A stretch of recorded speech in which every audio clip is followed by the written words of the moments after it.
Hello, good evening, good morning, good afternoon, wherever in the world you are. I'm full of pizza. Some people call me Trouble. To my friends, it's Developer Jack, but it's not about me this evening. I have with me on the stream Mr. Benno Rice. Benno, how are you going? Oh, well, it's a lovely time to be in Melbourne. I am thrilled and excited to be locked down again. Words cannot express the joy I am feeling. I am loving it. No, but luckily we have you both audio and video, and we can see your enthusiasm for the situation. Stay safe, my friend. Yes. Yep.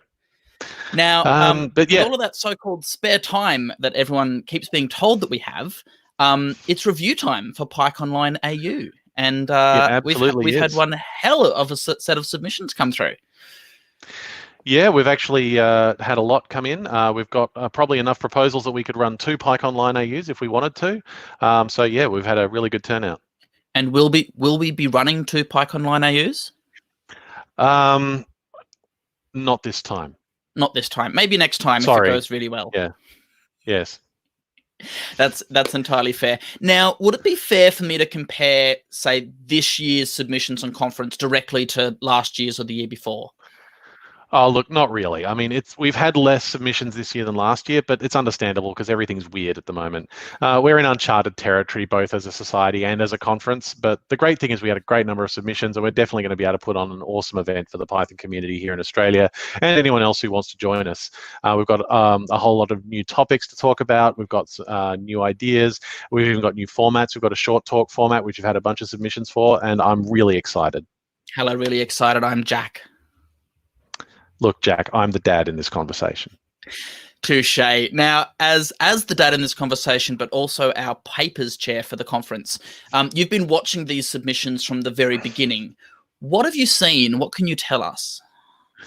Well, as is true for, I think, every conference, the most harrowing part as a program chair is watching the submission counter as it starts at 0 and then stays at 0 for approximately 90% of the length of the CFP. And then suddenly everyone submits right at the end. Funnily enough, all of these software and community types tend to procrastinate. It gives us on the program team, a bit of a stressful time at the start, but it's always a relief when the submission counter just starts ticking up in the last few hours of the CFP. There's absolutely no risk in that whatsoever. I know many of our hearts were beating. Yes, it's not terrifying at all. No. So now that we have all these fantastic submissions through CFP, what's next? So we've got sort of 3 major parts to the way we review submissions at PyCon and PyConline AU. There's a kind of a 0th stage where the program team goes through and just quickly reviews all of especially the anonymization aspects of the talks. And then we go through into our first review phase. We've done a lot of the anonymization stuff as submissions have come in. So some people will have received emails saying, can you drop this out? Can you adjust this? That we've got spaces where you can put identifying information, but please don't put it in here, so on and so forth. After that, there's the stage that we're in now. We have a review team that comes through and does an anonymous review where they cannot see any identifying information for the speakers. Then we turn the anonymization off and do a re-review with the speaker bios attached. And then stage 3 is when we do the final selection of the talks, which takes all of that review feedback and sort of the overall, what we're trying to aim for in the feel of the conference, and actually generates the final program. Right. So you don't just select these talks at random then? Generally not, no. Okay, so let's pause for a second. I want to dig into this a little bit more so that everyone that's submitted to the conference has a bit of a clearer picture about the effort we go to in reviewing all of their hard work submitting. So can you tell us why we do an anonymous review? Why is that important? So it's about addressing biases and make sure that we're getting new voices. The review team is made of humans, and humans can have unconscious biases towards people they know, names that look like theirs, and so on and so forth. So when we've anonymized it, we can rate the proposal purely on the content, and so we can do a round where the reviewers have no idea who the speaker is. Right, so it helps us preference towards really exciting talks, interesting content that's not just a lineup of famous people that did things several years ago or people that look like or sound like ourselves. Excellent. Yeah. Okay. So how do you ensure that anonymity? Because we've had many, many people submit content into that process. How do you ensure it's anonymous? Well, as I said, we ask that people don't add things like their name, their pronouns, their company name, their university names, link to their GitHub account in the thing and stuff like that, which can cause problems for some people who want to talk about a project that's in their GitHub thing. But what we try and ask people to do then is just describe the project in more broad terms. If it comes to it, what we have is a bunch of tools where we can specifically elide parts of the proposal behind effectively redact it so that it's not visible during the first round. And then that information is still there. And so when we flick the switch and turn off the anonymity, it all just comes back. And so people who are going, I wonder what that GitHub project actually was, can actually then go see it and go find out. Right. So it's not just plot spoilers that we care about, it's also people spoilers. Exactly, yes. Yep. So what do these reviews actually look like? We've spoken a lot about the anonymity of them and making sure that there aren't any people spoilers in there. But when our review team goes into having a look at all of those submissions, what do they actually do? So they can rate the proposals on a scale that we express as -2 to +2 numerically, but that's effectively -2 is I am strongly against, -1 is I am against, all the way through to +2, which is I am strongly for.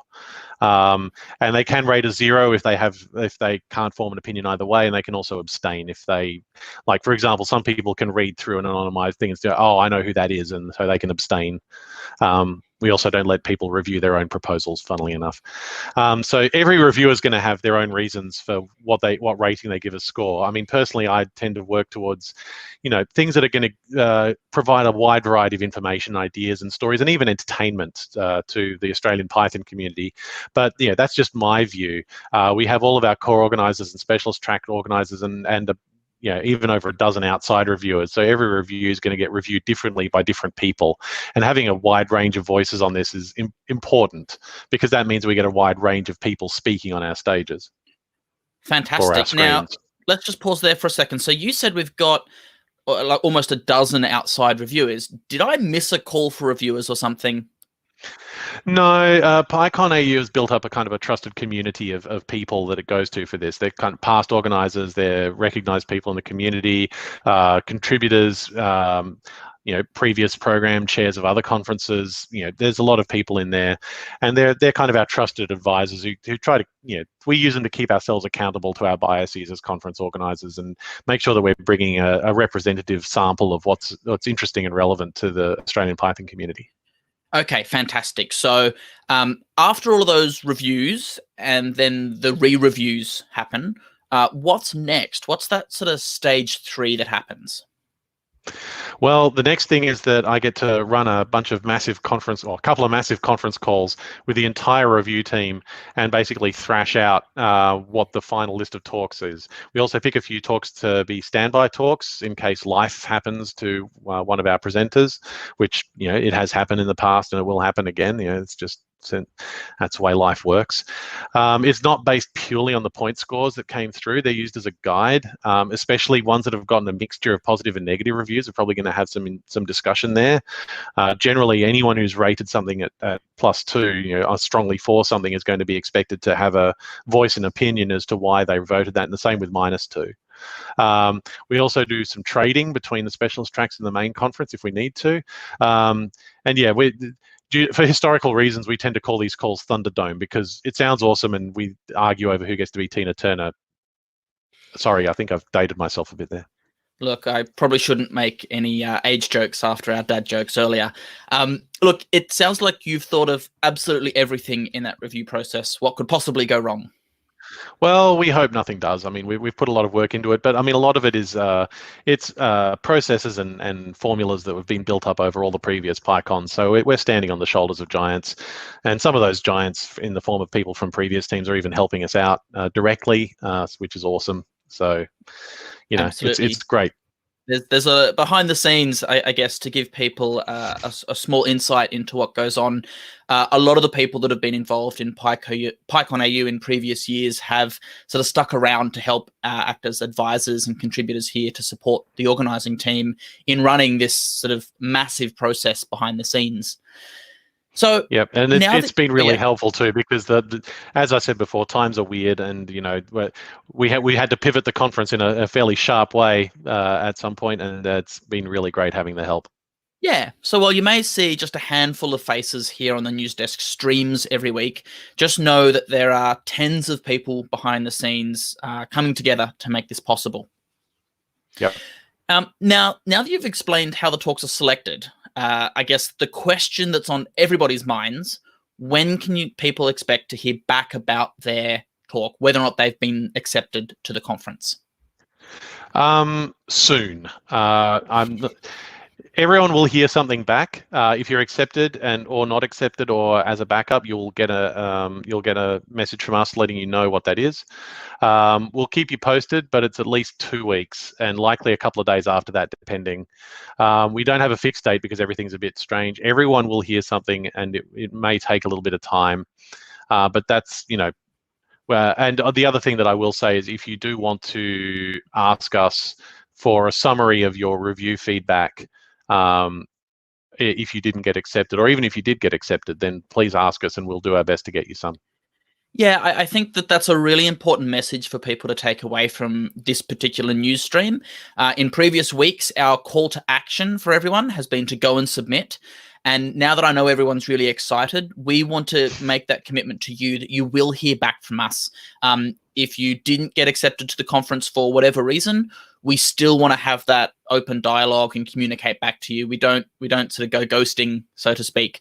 But that will take time. We put a lot of time and effort into the review process. We give it the due diligence it deserves. And then we really want to have a positive experience for everyone that took the time to submit to the conference. So hopefully this stream has given you a bit of an insight. Benno, do you have any last words before we wrap it up? No, just sit tight, and if you did make a submission, we will be getting back to you as soon as we can. Marvelous. So that's going to be it from us here at the News Desk, folks.